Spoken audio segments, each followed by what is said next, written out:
Breaking news చూస్తున్నాం. Online cyber మోసాల పట్ల నిరంతరం ప్రజలను జాగృతలకు చేసే TGRTC MD senior IPS VC Sajjanar social media ఇన్ఫ్లుయెన్సర్ల బెట్టింగ్, షాపింగ్ మీడియాలపై ఎక్స్ వేదికగా హెచ్చరికలు చేశారు. ఇక వస్తువులను కొనటం ఎంత సులువు అంటూ అలా షాప్ కి వెళ్లి అక్కడే బెట్టింగ్ పెట్టి వచ్చిన లాభంతో నచ్చిన వస్తువును ఇట్టే కొనుక్కోవచ్చని మాయమాటలు చెప్పే బెట్టింగ్ మోసగాల వీడియోను పోస్ట్ చేశారు. సులువుగా బెట్టింగ్ తో వస్తువులు కొనుగోలు చేసుకోవటమే ఇంతకన్నా దిక్కుమాలతనం ఏమైనా ఉంటుందా చెప్పండి ప్రశ్నించారు. ఒకవైపు ఆన్లైన్ బెట్టింగ్ భూతం అనేక మంది ప్రాణాలను తీస్తుంటే తమకేం పట్టనట్టుగా స్వలాభం కోసం సోషల్ మీడియా ఇన్ఫ్లుయెన్సర్లు ఇలాంటి చిత్ర విచిత్ర వేషాలు వేస్తున్నారని సజ్జనర్ మండిపడ్డారు. మాకు ఫాలోవర్లు ఎక్కువ ఉన్నారు, ప్రమోషన్ల పేరుతో డబ్బు కోసం ఏమైనా చేస్తాం అనే పేడధోరణి సరైంది కాదన్నారు.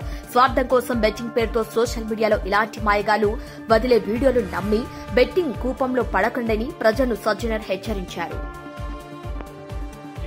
యాక్టివ్గా ఉండే టీజీఎండీ సజ్జనారు మరొక ట్వీట్ చేశారు. అయితే ఇన్ఫ్లుయెన్సర్ ఎవరైతే యూట్యూబ్ ఇన్ఫ్లుయెన్సర్ ఉన్నారో వీళ్ళు బెట్టింగ్ ను ఎలా ప్రోత్సహిస్తారంటూ కూడా ఈరోజు ఆ సజ్జనమైన ట్వీట్ కూడా చేయడం జరిగింది. అయితే ఈ ట్వీట్లో గమనార్థం ఏంటంటే మెయిన్గా ఇన్ఫ్లుయెన్సర్ ఎవరైతే యూట్యూబర్ ఇన్ఫ్లుయెన్సర్స్ ఉన్నారో వీళ్ళు పెట్టి అంటే జనాలను ఎలా ప్రోత్సహిస్తారు అనే దాని గురించి నిదర్శనంగా దాన్ని ట్వీట్గా తీసుకోవడం కూడా జరిగింది. అయితే ఇప్పుడు ఈ పాటిగా మనం చూస్తున్నాం బెట్టింగ్ యాప్లకు సంబంధించిన వ్యవహారం తెలంగాణలో చాలా వరకు కూడా ఇన్ఫ్లుయెన్సర్ ద్వారానే ముందుకెళ్తా ఉంది. అటు ఎందుకంటే ఒక బెట్టింగ్ యాప్ చూపిస్తారు, సో ఈ ఇన్ఫ్లుయెన్సర్కి అడిక్ట్ అయిపోయిన తర్వాత ఆ బెట్టింగ్ యాప్ ద్వారానే బెట్టింగ్ పెట్టి దాదాపు చాలా మంది జీవితాలు కూడా నాశనమైనట్టు కూడా మనం చూస్తూ ఉన్నాం. అయితే ఈ తరుణంలోనే భయ్యా సన్నీ యాదవ్ సంబంధించిన యూట్యూబర్ ఒక వీడియో అంటే ఒక ప్రోడక్ట్ ని కొంటూ, సో నేను ఈ ప్రోడక్ట్ ని 50,000 రూపాయలు కొంటున్నాను, సో ఈ ప్రోడక్ట్ కి సంబంధించిన వ్యవహారం ఏదైతే ఉందో నేను ఎలానో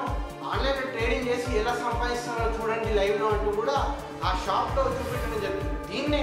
దీన్ని ఆదర్శంగా తీసుకొని ఎండి సజ్జనారాయణ అయినటువంటి టీఎస్ఆర్టీ సజ్జనారు దాన్ని ట్వీట్ కూడా చేశారు. ఇటువంటి వాళ్ళ మాయలో మోసపోకండి, యువత ఖచ్చితంగా ఈ బెట్టింగ్ యాప్ని కూడా పూర్తిగా కూడా నిర్ణయం చేయాలంటూ కూడా సజ్జన ట్వీట్లో పేర్కొనడం జరిగింది. అయితే ఇప్పటికైనా ఈ బెట్టింగ్ యాప్ ఎవరైతే నిర్వాహకులు నిర్వహిస్తున్నారో వీళ్ళని కట్టడి చేసే ప్రయత్నం చేస్తారా లేకపోతే ఇలానే కొనసాగుతుందనేది కూడా క్వశ్చన్ మార్క్గా మారింది. ఎందుకంటే ఈ బెట్టింగ్ యాప్ల ద్వారా స్కాముల ద్వారా దాదాపు కొన్ని వేల జీవితాలు రోడ్డు పైన కూడా పడతా ఉన్నాయి. సో ఇదే విషయమై కూడా సజ్జనారు ఎప్పటికప్పుడు అప్రమత్తం చేస్తుంటారు, జనాలకు ఎప్పుడప్పుడు అప్రమత్తం కూడా చేస్తూ ఉంటారు. సో వేచి చూడాలి, పోలీసులు మన ఏమైనా దీనిపైన చర్యలు తీసుకుంటారా ఏంటనేది కూడా వేచి చూడాల్సిన అంశం.